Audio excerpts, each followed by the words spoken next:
11 is a high number, and they never give out numbers higher than that. But, and I also know I think Buffalo and Miami are better. But when's the last time New England didn't win at least 12 games? So, I don't feel strongly about this. But if I'm putting a bet on the Patriots, I'm betting the over. As for the Dolphins, I know it's the opposite, but I'm probably going the under. I know most teams win at least 5 games, but boy, I think they're going to play Josh Rosen a lot. I think they're going to be really bad. I'd go under there. Bills and Jets, 7 sounds about right to me for where both those teams are this year. Yeah, Ross, before they came out, I circled the Jets and the Bills thinking it was going to be 5.5 or 6, and then Vegas comes out with 7, and I'm like, oh, they agree with me. There's nothing I could really do there. But one bet that I did make was Miami under 5 wins. And it's not just because of losing their coach. They lost their quarterback, and their schedule is ridiculously hard, facing Indianapolis and the LA Chargers at large. So being second in that division last year, I don't think it helped them that much, and I think Adam Gase was a great coach to actually get that team to, 7 wins. It's almost like he made something out of nothing there, in my opinion. So I'm excited to see what he does with the Jets, but that is a high season win total. Let's move into the next division. How about the AFC West here? We have Kansas City, 10 wins. The Chargers, 9.5. Broncos 7 and Raiders 6.5. Any thoughts on any value in this division? Yeah, so I kind of like. I think the Broncos are just right. I think 6.5 is too high for the Raiders, and I know they've made some additions with Antonio Brown, but I would lean to the under there. I just think they've got a Molotov cocktail of personalities there. And that would be concerning to me. Plus, the other 3 teams in the division are so good. I really think the Chiefs and Chargers are good, and I expect the Broncos to bounce back. So I think 7's right for Denver. I'd lean under 6.5 on Oakland. I think I'd probably lean over on the 9.5 on the Chargers. And I just think there's a lot of unknown with the Tyreek Hill situation. But I also think there's going to be some regression from Patrick Mahomes. So I think 10's the right number for the Chiefs, but believe it or not, I'd probably lean under if I had to lean one way or the other, with them also losing. I know they got Frank Clark, but losing Justin Houston and Dee Ford. Yeah, absolutely. They lost a ton there, not to mention the legal issues with Tyreek Hill coming up, losing Kareem Hunt last year, and they're going to have a tough schedule, a lot of film on Mahomes there. My number is slightly under 10. I agree with you on the Chargers. My number is 12 wins for the Chargers, and that doesn't mean they're going to get to 12, but I think they're going to get over 9.5. At large versus Miami and Pittsburgh. Pittsburgh's a little bit down from last year from losing some of their star players, and Miami's Miami. I think they're kind of a theme for me.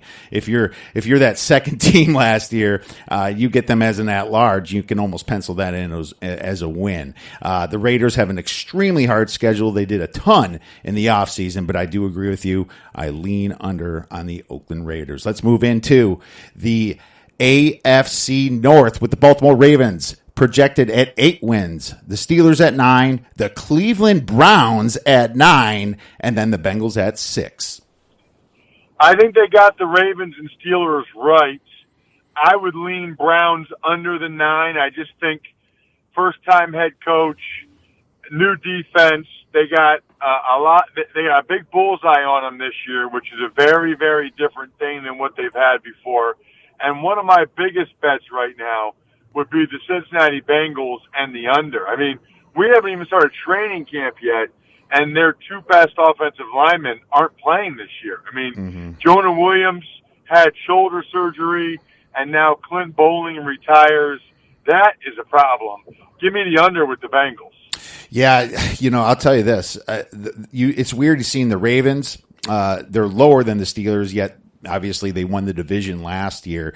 I completely agree with Cleveland. Once the expectations there for the team, they're not the underdog no more. They're not flying under the radar like they were before. Now the expectations there, and everybody knows that, they think that they're going to beat them. 9 seems way high. Agree with you there.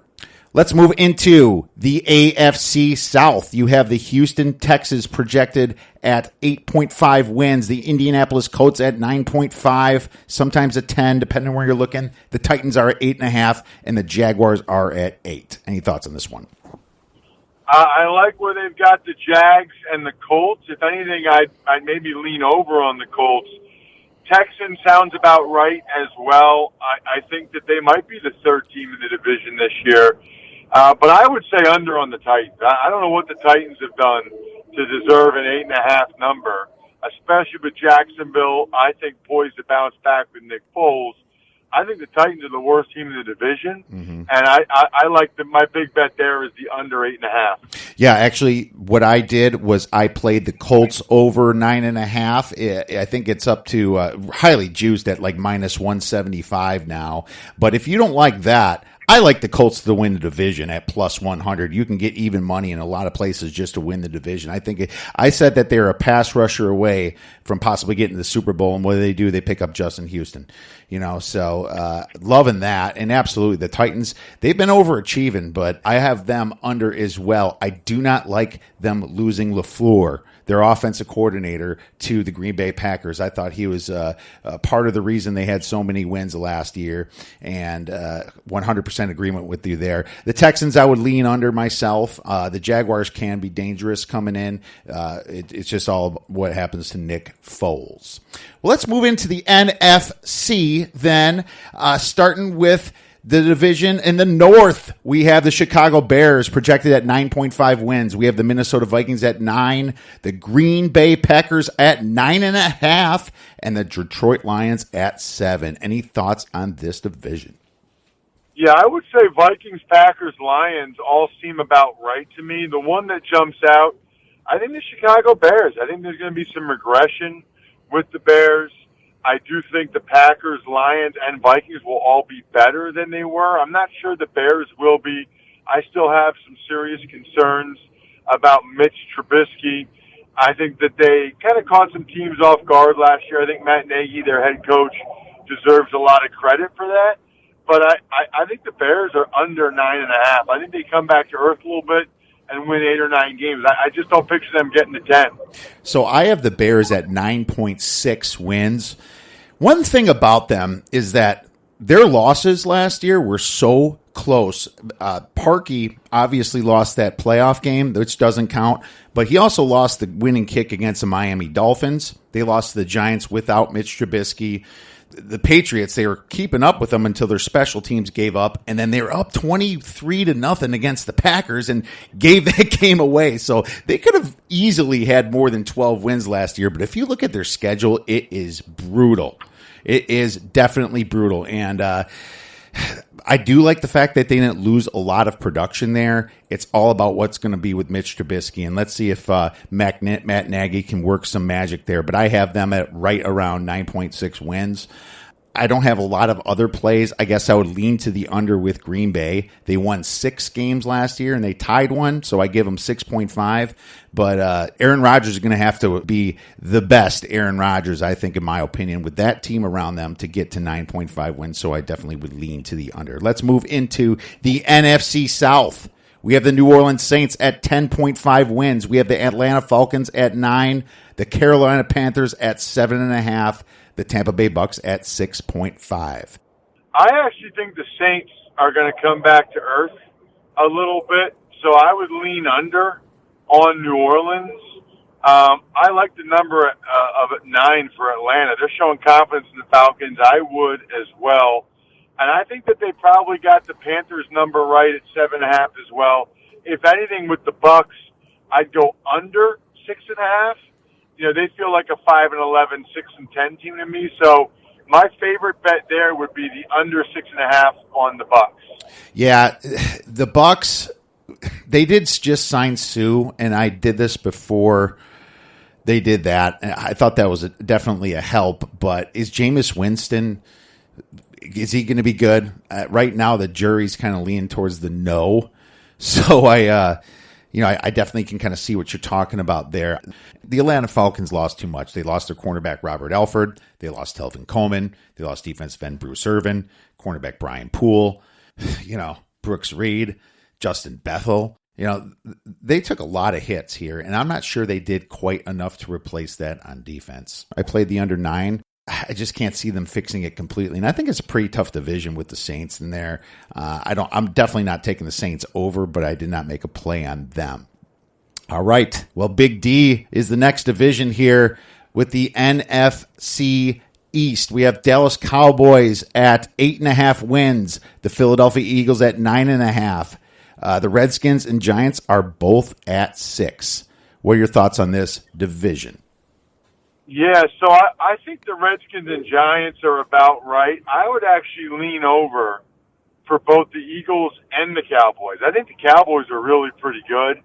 I think the Eagles are really good. And I know it's rare for two teams in the division to both hit the over like that, but I'd be surprised the Cowboys don't get at least 9 wins and surprised the Eagles don't get at least 10. So I'm going over on both of them. There's just been some news about Zeke that he might not participate in training camp. You don't know what's going to happen there. I think he's going to play. I don't think he's going to pull a full-out Le'Veon Bell or anything. But, I have them at 9.55 wins, and it's at 8.5. So it's not quite enough for me to play the over, but I definitely agree with you that they can go over. I have the Eagles. It's all about Carson Wentz, and it's about his health. He's been injury prone. Who's going to be quarterback there if he goes out? Thorson. That's a huge issue if that's the case. That's the only thing keeping me off that. I do like the Redskins over. I like them over 8.6 wins. What I like about the Redskins is that I thought they had a great draft. They had Dwayne Haskins. They got Montez Sweat, Terry McLaurin.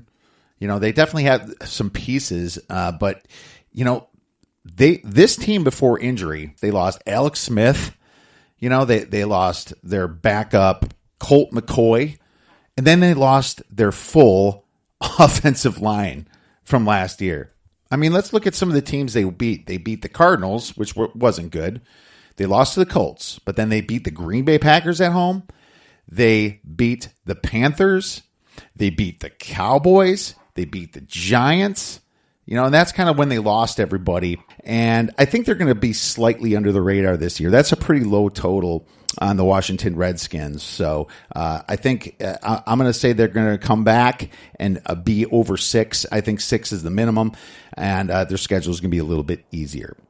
Well, let's move into the NFC West then, our last division. We have the Los Angeles Rams projected at 10.5 wins. We have the Seattle Seahawks at 8.5 wins. We have the San Francisco 49ers at 8 wins. And we have the Arizona Cardinals at 5.5 wins. What are your thoughts on this division?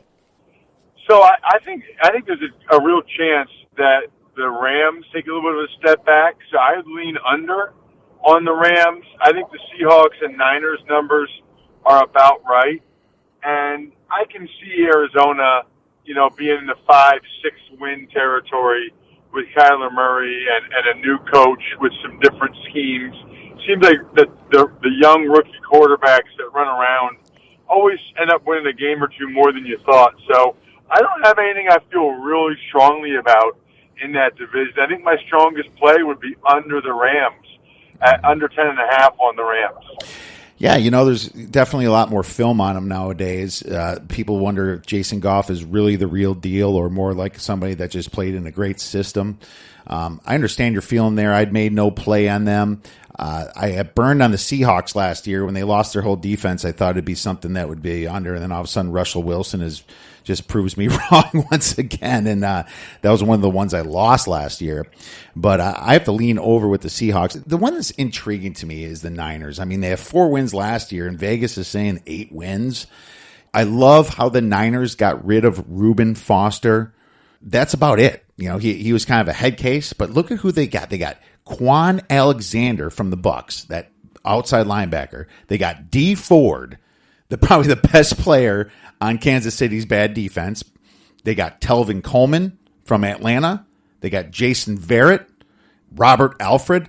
And then who did they draft? Nick Bosa, Deebo Samuel, Jalen Hurd. The biggest question is Jimmy Garoppolo. He hasn't played a full season yet. That's what's keeping me possibly away from that